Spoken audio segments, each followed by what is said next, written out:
brainstorming domain names. Okay, so you've started to dabble a bit in affiliate marketing and you have an idea of the type of product that you'd like to sell.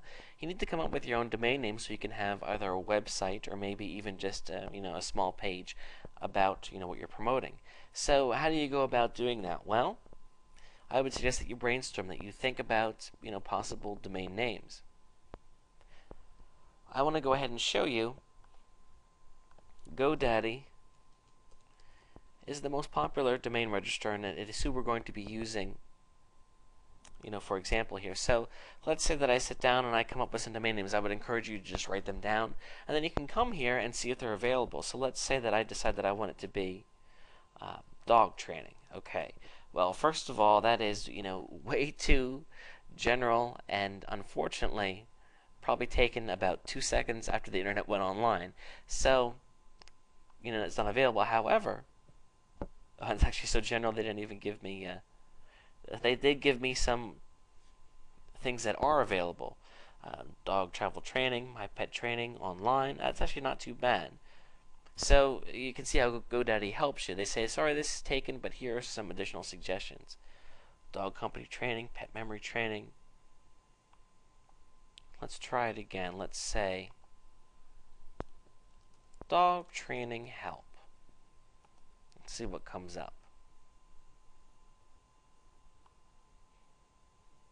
Okay, so the .com, of course, is already taken, but again, they give you some additional ideas here. Dog training support online. Okay, but that's not too bad. My pet training assist. So again, you kind of get the ball rolling, and then GoDaddy is going to help you along the way.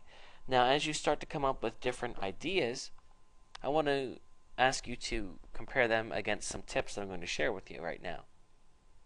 You want to make sure that your domain name is relatively short and easy to remember. Keep in mind, if somebody hears your domain name, let's say that they heard it on the radio, are they going to be able to remember it to type it in, or if their friend tells them about it? That's a good thing to gauge it against. So, you want it to be short and easy to remember, not too complicated. Now, of course, dogtraining.com would have been ideal, but you know what? The really, really good domain names are taken, so you gotta be inventive, and you can't always settle for the best thing. So you gotta just do your best, to have it be relatively short and easy to remember. Does not contain numbers or hyphens. This is a big one. Sometimes you see domains written like dog-training-online.com because obviously dog training online was taken, but with the hyphens it's not. The search engines do not like hyphens. Hyphens are weird. They're hard to remember, or people won't, put them in, and then they're going to go to the wrong site. I would encourage you to stay away from hyphens and numbers. Now, if there's a number in your business name, certainly it's okay.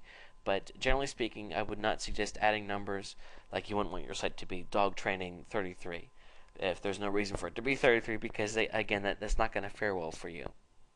Preferably a .com. This is really important. .com stands for commercial, and when you go to register your domain name, you're going to find that .infos are actually a lot cheaper. However, .infos are penalized a bit in the search engines. When somebody sees your site, or the search engines see your site, they're not going to recognize you as being serious because you don't have a .com. It's unfortunate, but that is the way that it is. .nets are okay. They're not as good as .coms, but they're okay.